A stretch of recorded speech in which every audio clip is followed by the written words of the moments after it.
Bem-vindos a mais um programa aqui com o seu Sérgio Silva, na entrevista do nosso canal 11. Como eu sempre faço e digo, né, convidados especiais, assuntos diferentes. E hoje você vai se surpreender. Eu estou na casa, na oficina de uma pessoa que faz instrumentos. Ele fabrica, ele produz, ele conserta. É um artesão. Poucos existem no Brasil. E por sorte, ele está aqui em Joinville. Aliás, o lugar que ele mora, a rua Santa Catarina, eu me surpreendi. Quando ele falou Santa Catarina, eu imaginei que foi a extensão que nós sempre andamos por ali, né? Pavimentada, etc. Mas não, a Santa Catarina vai embora. Uma vegetação maravilhosa e é a área rural, é onde exatamente o seu Quant mora. Tudo bem, Quant? Tudo bem? Eu vou te chamar de Quant ou pelo primeiro nome? Tudo faz, é indiferente. É porque tu tá fazendo a propaganda aqui, eu já achei que deveria, né? Quant, você é luthier. Isso, exato. Que é uma pessoa que fabrica, produz, conserta instrumentos. Exato, sim.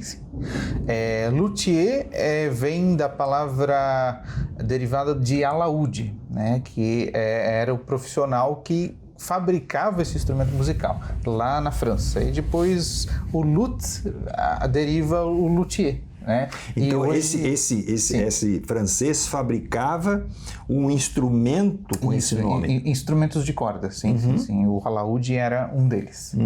Então a palavra deriva e hoje é utilizada para todos que fabricam e fazem a manutenção de instrumentos musicais. Isso independente do tipo do instrumento? Independente do tipo, sim. Muito bem. Portanto, é uma profissão difícil, né? Você não tem escola para luthier. No Brasil existe uma única escola, aliás até um tecnólogo, né, um superior, na área de luthieria que é voltada a instrumentos de cordas, né, que é a origem, né, do nome luthier. Mas os luthiers de instrumentos de palhetas livres, como é o meu caso, não se tem um curso ou uma graduação, então é preciso estudar por conta de uma maneira empírica e coletar dados, informações e criar as técnicas. Só que até agora nós falamos sobre luthier, né? Isso. Mas nós não falamos qual é o instrumento que tu faz. Exato. Qual é? É um instrumento diferente, né, do que se vê por aí e é chamado de bandoneon. Muitos confundem com acordeon, com a gaita, né? Mas embora a formação sonora do instrumento seja semelhante, seja igual, a maneira de se tocar é totalmente diferente. Vai você, como disse mesmo, né? Nós conhecemos aqui alguns, né? De gaita, né? Outros de sanfona. Sim.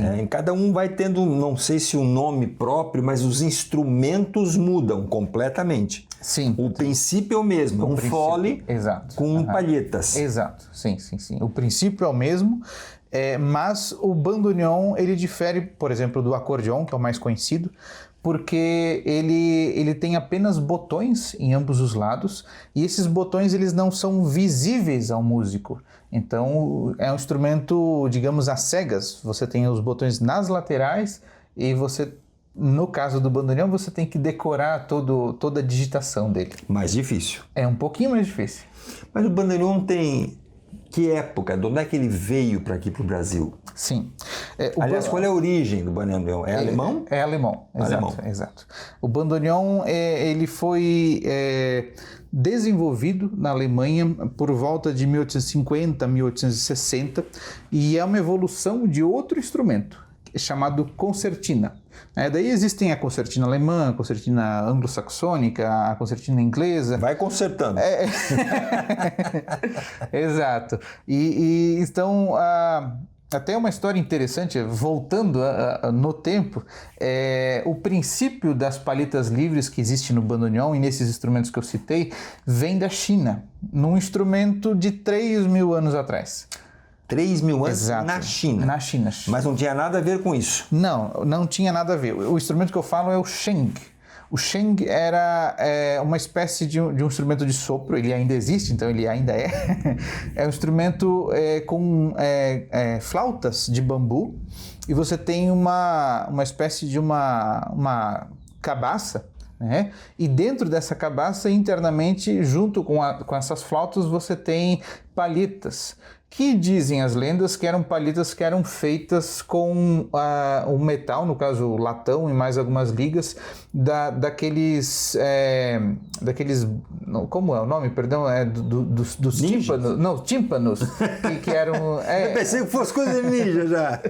que eram aqueles grandes pratos onde se bate sim. E fica reverberando, né? Então aquilo tem uma liga especial de latão e dali que foram feitas essas palhetas. Isso há milênios. Bom, aí você voltando agora mais para o atual, então os primeiros instrumentos chegaram no Brasil quando?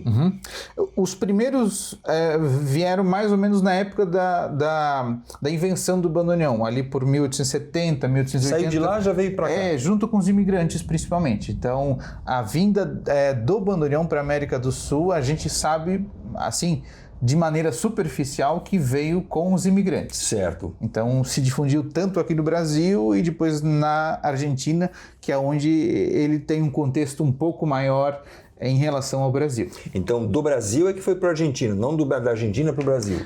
A gente não tem certeza desse contexto histórico, né? Provavelmente teve essa vinda com os imigrantes, talvez algum outro imigrante que foi até lá, ou até mesmo que saiu do Brasil e foi para lá, então não se tem uma história muito precisa. Mas como é que você entrou nesse mundo? Sim, eu conheci o bandoneon em 2011 através de uma festa aqui em Joinville mesmo, a Bandoneon Fest, né? Então o próprio nome já diz. Essa festa hoje já tem aí mais de 20 anos de existência. E antes dessa festa eu já tocava o acordeon. Tu já tinhas um teclado e fole, tu já conhecia um pouco? Isso, já conhecia um pouco. Então eu já tinha uma leve ideia do que era. E o bandoneon, pelo menos aqui na nossa região, a gente sempre via ele na cultura alemã, na música folclórica alemã, né, onde aqui é mais usado.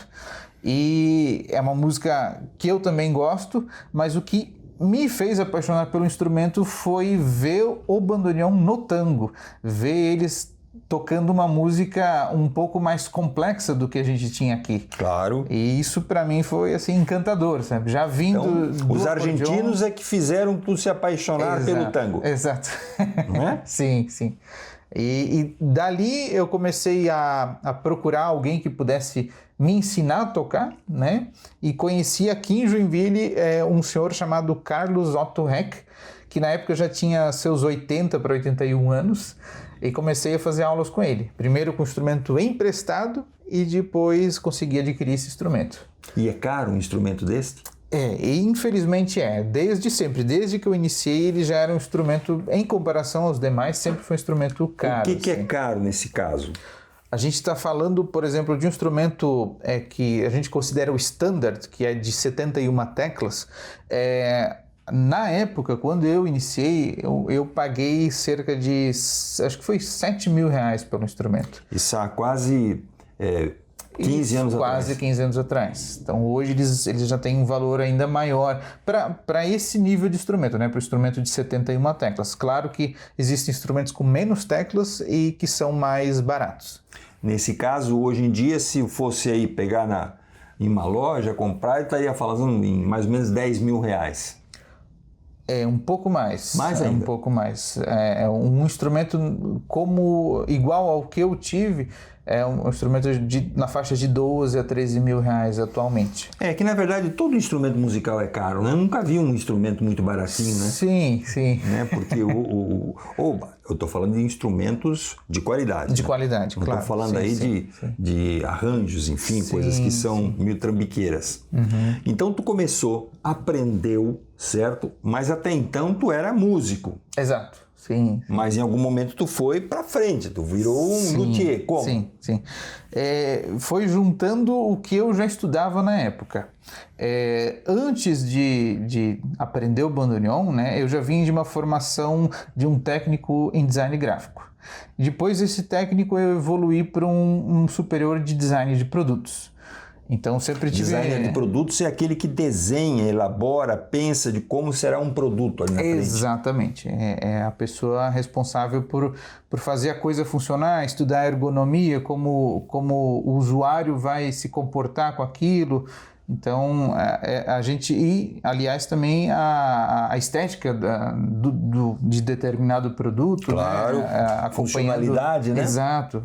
E acompanhando a evolução estética que também a gente tem na história, né, do design. E aliando isso com a música, eu cheguei no desenvolvimento do bandoneon. E isso também por uma questão de necessidade. Porque quando eu iniciei, eu comecei com um instrumento usado, e é um instrumento que não estava em boas condições, e eu sempre tive muita dificuldade para achar alguém que fizesse a manutenção correta do instrumento. Certo. Então, na época mesmo, existia um único luthier na cidade de Blumenau, que ele até hoje, né, trabalha com isso, é um grande amigo. Santa Catarina, em Santa Catarina. Só tinha Blumenau. Isso. E não é o trabalho exclusivo dele, é o trabalho de final de semana, ali à noite. Então, mas é um excelente luthier também nessa área, principalmente da área de afinação, assim. Certo. E mandei a ele, e ali eu vi que existia uma brecha, digamos, no mercado, e assim... Tirando ele, mais ninguém tinha esse conhecimento tão grande na área da luthieria do instrumento, né? Da fabricação do bandoneon. Então, com ele tu aprendeu? Aprendi algumas coisas, assim, de conversa e tal, mas para colocar a mão na massa mesmo foi... Quando eu coloquei a mão na massa, aliás, foi ali que a gente começou a aprender. Então, aprender fazendo. Foi totalmente empírico, assim. E como o bandoneon também, todas as peças dele não são uma única técnica. Então a gente tem ali madeiras, metais. Então a gente vai trabalhar com a parte da marcenaria do instrumento, com a parte de usinagem dos metais. Então são técnicas muito diferentes uma das outras. Que a gente vai percorrer a oficina mostrando ponto a ponto, né? Mas você disse que você viu uma brecha no mercado. Afinal, tem tanto bandoneon assim para você se sustentar por conta disso? Então, estou sendo indiscreto, né? Mas capaz. É porque a gente pensa que só tem poucos instrumentos ainda que estão sendo utilizados. Sim. É um nicho pequeno, de fato, né? São poucos bandoneonistas que existem no Brasil e até no mundo, né? Mas existe essa pequena demanda da manutenção dos instrumentos, porque a maioria dos instrumentos são instrumentos quase centenários ou centenários. E são instrumentos que, quando não estão originais, durante esse século de existência, às vezes já foram passados por alguma reforma, alguma manutenção que foi feita de uma maneira muito equivocada, muito errada, e acabou estragando o instrumento. Então, às vezes, se tem esse retrabalho também, né, de restaurar, de reafinar. E aí tu recebe gente de vários lugares, não apenas aqui do nosso estado. Sim. Você tem gente que vem de outros estados, tem um argentino que vem mandar consertar aqui? Tenho um argentino e tenho alguns alemães. Alemães também? Sim. Que mandam para o instrumento para tu, olha, tá aqui, eu quero melhorar. Sim, exatamente. E aí tu tem que dar um jeito de deixar bom de novo. Sim. Né? Sim. E assim como o piano você afina, quando você também tem outros instrumentos, você tem que devidamente deixar ele pronto para tocar. Você não apenas fabrica, você não apenas conserta, mas você também afina o instrumento. Sim. Hoje eu consigo fazer praticamente todas as peças do bandoneon e todos os processos também, né? Seja a afinação, seja a parte da construção de um fole novo, de uma peça nova, porque diferente do luthier de violão ou de guitarra, que tem a possibilidade de comprar algumas peças no mercado, né? Por exemplo, na guitarra prontas, a gente fala na guitarra dos captadores, a parte metálica, a parte elétrica, né? Você tem pronto, você vai lá, compra. Cordas, né? Os trastes e tudo mais. No bandoneon é diferente, porque a gente tem que fabricar todas essas peças. Então isso consome um tempo maior, tem um custo maior, mas também eu consigo garantir qualidade superior ao do que era oferecido, por exemplo, em um instrumento às vezes original. Tu trabalha sozinho aqui? Atualmente sim. E quantos bandoneões tu consegue produzir ou consertar? Qual é o teu volume de trabalho? Porque tudo isso aqui é feito de forma realmente manual, né? Exato. Tu vai peça a peça, a gente vai ver essa oficina, então a tua produção não é muito grande. Não. Eu fabrico instrumentos novos também, sob encomenda.